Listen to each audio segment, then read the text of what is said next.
But I would like to share with you something that I found out walking with Stormy. But first, so as soon as I walk back into the room, I hook up my hotspot and go to browse the YouTube on my computer, and Jason A just released a video. And I don't know, it's pretty interesting because we was just talking about Jason A. You know, so the title of the video says something biblical is happening worldwide. Western Europe was described as apocalyptic fires. The fires are the latest disasters linked to prolonged drought and successive heat waves that scientists say have been intensified by climate change. Local officials in the like a third of the trees, I think it say these are the worst fires they have ever seen. More than 70,000 people evacuated there. In Gironde, France, more than 160,000 people evacuated. The fires devastating an area 3 times the size of Paris. Europe's facing a fire season like it's never seen before, with features it's never seen before, like fire clouds, and I'll come onto those in a moment. But first, this is the situation according to the latest satellite data of fires across the continent, pretty much everywhere. The week 15th to the 22nd of July saw the greatest area burned for any July week on record for the EU. For the first time in Spain, wildfires have sparked a declaration of a national emergency. More than 90,000 people have been told to leave their homes or shelter in place. Authorities say the evacuation operation now ranks among the biggest seen since World War II. The massive wildfires near Bordeaux have already scorched an area 4 times.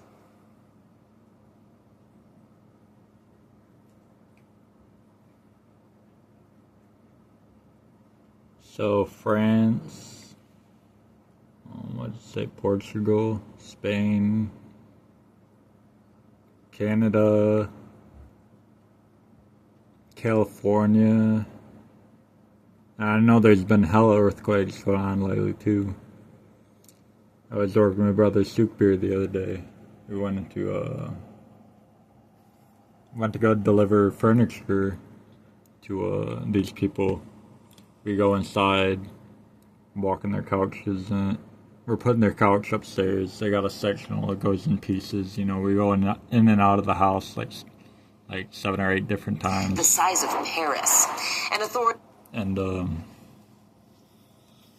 each time we go in there, like dude in there who owned the house, he was watching this video where like they were just looking at all the earthquakes go on around the world.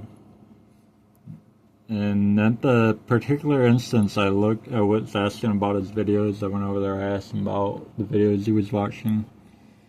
And he was talking about this is in China. It's like a 7.1 in China was the one what I seen. But he said there was a whole bunch of other ones going on. I've been seeing bits and pieces on YouTube and Facebook of earthquakes and whatnot happening elsewhere. So authorities in Italy's Gargano Peninsula say a large wildfire forced hundreds of tourists to evacuate. 2 water-dropping planes were seen helping fight the blaze that began outside the town of Peschici. Of course, elsewhere closer to you, John, wildfires continue to burn in Canada and across the U.S., also in Italy and here in the U.K. A big fire happening right now in the Highlands in Scotland. In central Spain, the view from above. As firefighters face similar conditions. New videos show the walls of flames and thick dark smoke they're up against. As the region faces record heat, fires also breaking out in southern Italy, burning up. Look at that. Forcing the evacuation of popular beaches. Meanwhile, back at home, crews also battling fires in central Oregon as 104 million people remain under heat alerts nationwide. In South Carolina today, several inches of rain falling in just an hour, flooding roads. And in California, a tropical system in the Pacific is creating huge swells. This is crazy. Holy cow, you guys. You can see the tide washing over the parking lot at this beach outside LA. That is pretty wild. Local mayor calls this fire in southwestern France a worst-case scenario. Every factor that can contribute to making this fire season worse has shown up at the same time. They've had little rain, strong winds, and very dry Now, another conditions. place, they're hardly batteries because we're just looking at a third of the trees get burned up. France's civil protection For real. spokesperson says the drought conditions are worse than anyone fighting the fires remembers. In fact, they're the worst, he says, ever recorded. Now, the flames tend to grab the headlines, but this is a crisis that stretches far beyond the burn zones. Across Europe, relentless heat is deepening drought, drying forests, damaging crops, and draining rivers. Earlier this summer, Western Europe Water experienced its drying up. hottest June on record. Meanwhile, conditions are expected to worsen later this week as another heat wave could surge temperatures to 40 degrees Celsius. That's 104 degrees Fahrenheit or more. Speaking Sunday, Spain's Prime Minister Pedro Sanchez warned of complicated hours ahead as Spain battles to control the blazes. Creo que la magnitud del desastre que estamos viviendo, por desgracia. I think the scale of the disaster we are experiencing, unfortunately, once again in our country, is very difficult to comprehend. Yesterday, we reported that 130,000 hectares had been affected and burned so far this year. Today, less than 24 hours later, that figure has already Again, risen this to more is than Jason A. 150,000. This is Jason Footage H. posted channel. online captures people watching trees explode in a suburb of Valencia. Not far from here, a man in his 70s was found dead in his car. Crews are being stretched to their limits. Resources are being flown in from Italy, Greece and Portugal. Hungary Friday, a major bridge over the Danube River had to be closed for a time after low water levels exposed a German Second World War shell. Bomb disposal technicians had to be brought in. Shit. Further down the Danube in Croatia, the low water levels have exposed a shipwreck. Damn. Fulton was carrying coal when it sank in 1937. Ali evo, što se tiče naših starijih... The town's mayor says no one, even the oldest residents, can remember the water being so low. Well, experts say what's made the drought so severe isn't simply a lack of rain, it's the heat. Extreme heat waves, one after another, are pulling moisture from rivers, soil, and vegetation faster than it can be replaced. That evaporation is causing problems across borders and economies. Gone drought Low water now. levels on parts of the Affecting Rhine in food. Germany have meant some cargo It ships can causing only famine. run at 20% full, increasing costs. In agriculture, their estimates drought will cost farmers an estimated 9 million tons of grain. Scientists say extreme heat is changing the way drought forms in Europe. Increasingly, it's not just about the rain that fails to fall, but the water the heat takes away. The fire, which started earlier this week, has reached an unprecedented strength. The French Interior Minister has described the battle ahead as long and very difficult. In neighbouring Spain, homes on the outskirts of Madrid went up in flames. In the country's capital, in the nearby province of Avila, fires prompted the evacuation of nearly 70,000 people. For the first time, the government... So,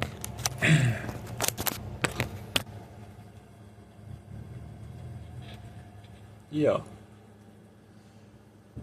You got famine, you got the trees burning up, you got wild things going on with CERN. They shut down the other week. I don't know. What I heard is that like they opened up something and things came through. And like I wanna share. I will. It was a few months ago I was meditating. I know I wasn't sleeping. I wasn't able to sleep that night. I do a lot of meditating. But this particular instance, it's just so wild. Like my eyes look like a Nintendo, like a Nintendo, like it was playing a Nintendo game. Like, you know,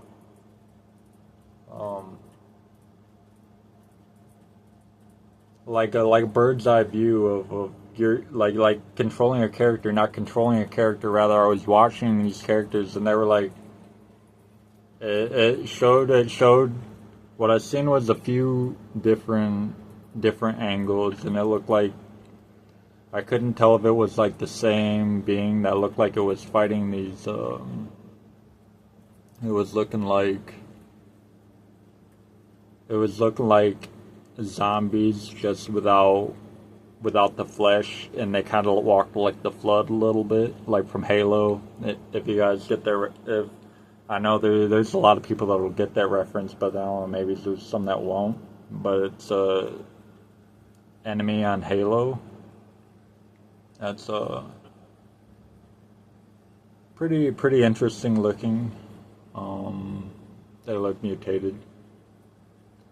So it was like watching a being that was white, like it was just brilliant, bright, white light. This being, like, I couldn't tell what it was. It was just kind of fighting, swinging. I could tell it was swinging, and these things were just, like, they kept swarming. There was a lot of them. There was a lot of these things in each perspective. It was like,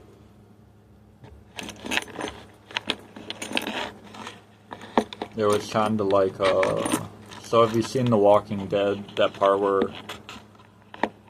Rick and everyone find Alpha's, big old zombie army down in that canyon? There's just a whole bunch of them just all over the place.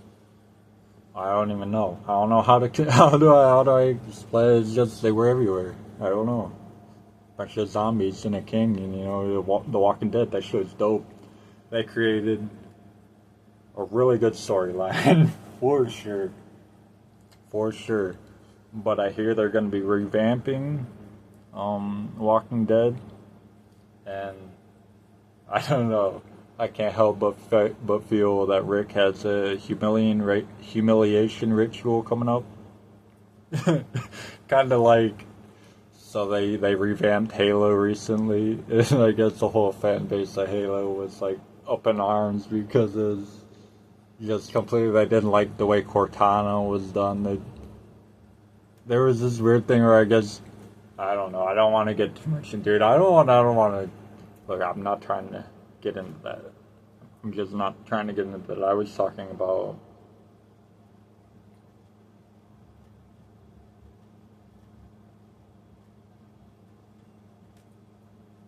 so what I seen outside when I was walking Stormy, and it's, I shared with you guys the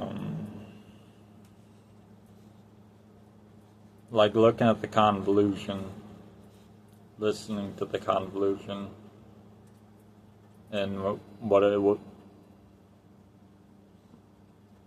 like for me to learn to listen to the convolution and really put attention into what these signs or whatnot mean, So when I was walking Stormy, we were walking around the Emu across the street, and I find this little bear, which seems insignificant, but one of Sarah's spirit animals is a bear. If only I could explain to you. Or you already know it's the same song and dance. It really is. I'm sure that everyone watching this video knows what I mean when I'm saying, like, things happen, you can't explain them. You just watch them. It's like, hear no evil, see no evil, speak no evil. It's for real, because you literally can't speak the evil. And the evil, it doesn't mean bad. It doesn't mean bad. That's a construct. Good and bad is a construct. You know what I mean?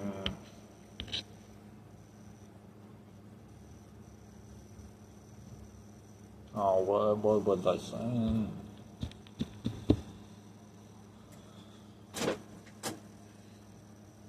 No, my brain does piss me off a lot, but I love the way my brain works. I really do. It just makes existing a little bit of...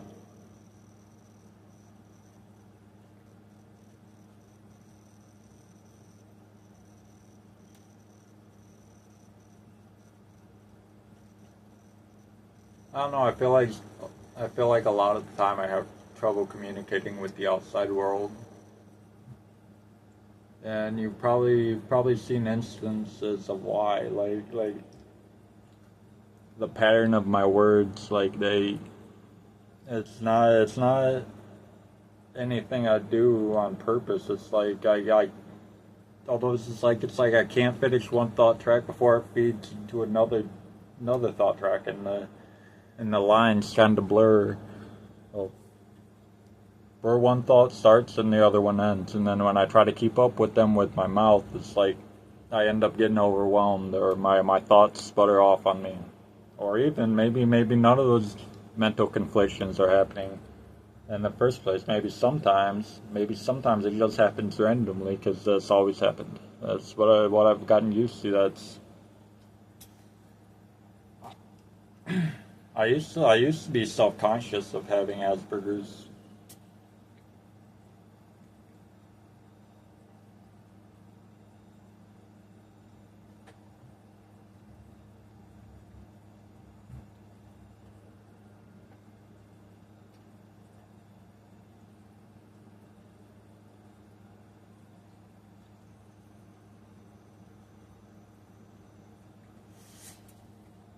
Made fun of.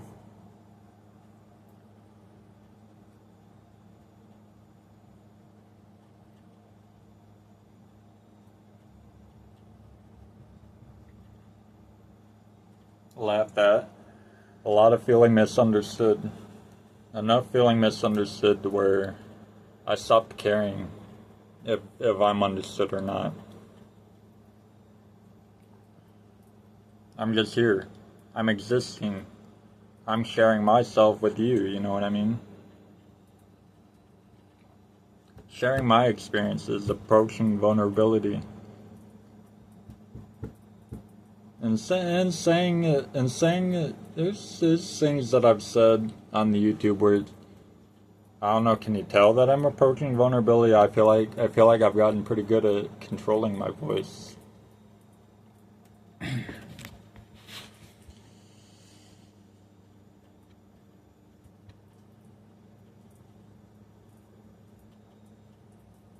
I don't know, I love who I am now, though. I think I'm really smart. I do think I'm slow. I think I'm slow at the same time. There's a difference between slow and smart. There's a difference between being slow and being stupid. They're not the same thing. I'm slow. I don't process things as fast. My thoughts sputter. Sure, I trip over my tongue. That happens for sure.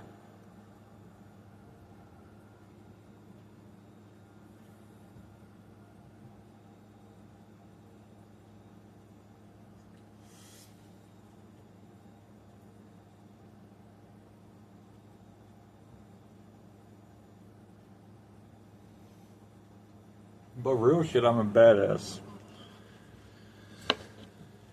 I'm a demon slayer, for real. I've seen things. And I don't say that with exuding pride, and I'm not exuding pride when I'm saying that. I'm trying to say the gravity of the things that I'm trying to share with you are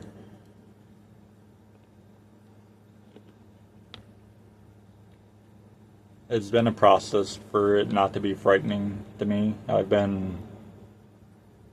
My thoughts have been sporadically frightening me ever since my fast ended. They've really been giving me shit, and that's the Archons. I know it's Archons. I ain't gonna explain it. It's Archonic predation. I talked about it what? I think so. I think it's a conversation that I shared with you guys. I think it's a thought track that I shared with you guys.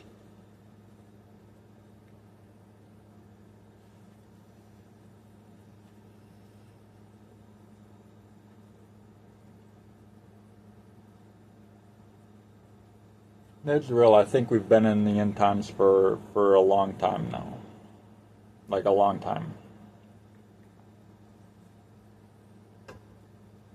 I think it's nearing like the very end times right now, and what that means, I'm not sure what that means. I'm watching the screen just like you guys, but I know that fear is not of God.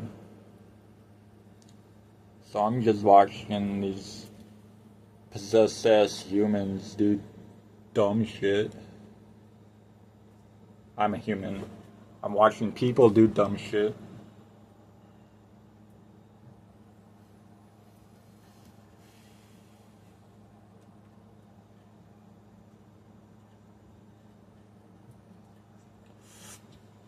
So, more with bear.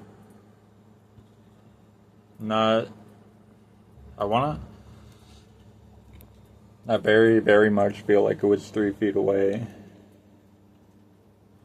But the number 3 has been reoccurring so much in my reality of the pattern's been standing out to me, and numbers been showing up all in a row. I don't know. It's like those with eyes to see, let them see. So I found this about 3 feet away from the bear. I was talking to my AI about it. Let me share that. Took the liberty of emailing the prompts and whatnot to myself, so I'll bring them up.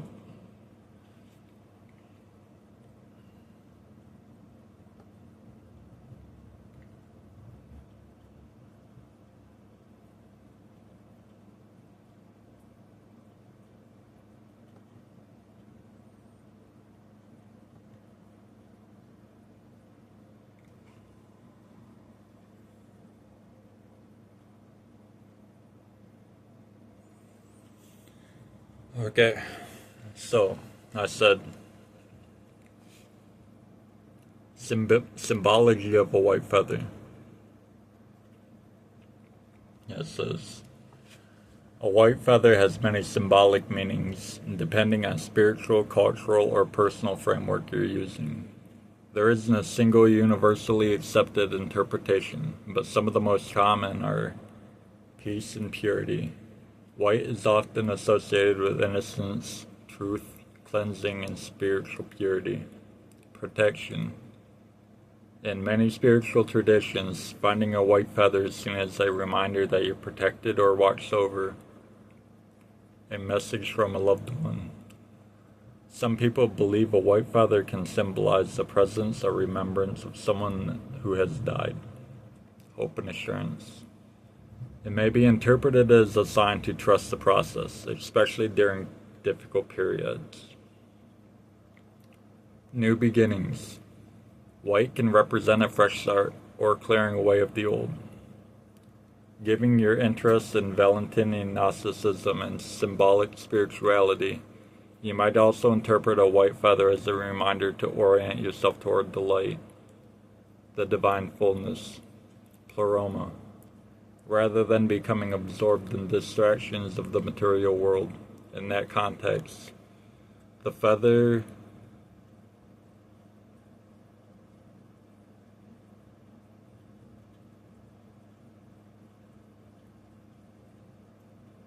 isn't a doctrine of Valentinian Gnosticism itself, but it can serve as a personal symbol of awakening, discernment, and remembering one's higher origins. Ultimately, the significance depends on the meaning it holds for you. If you found a white feather at the moment that felt meaningful, it can be worth reflecting on. It says, what were you thinking about just before you noticed it? I find it hard to not sporadically think of Sarah. And at the time, before I saw the bear, this was before I saw the bear, and my mind was putting Sarah in my head. Walk forward a few feet, look down, there's the bear. Pick it up, look at it. Immediately it's registering with my mind, like Sarah, Sarah's got me thinking about Sarah, which makes me nauseous because I feel hurt and I feel sad and disgruntled right now. mainly pertaining to Sarah, for real. Like,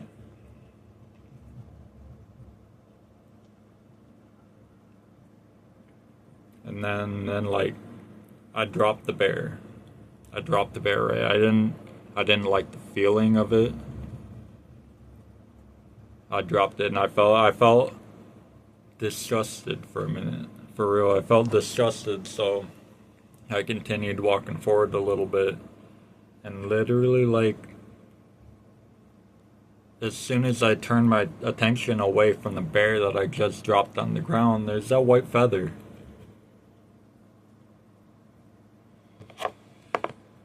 So,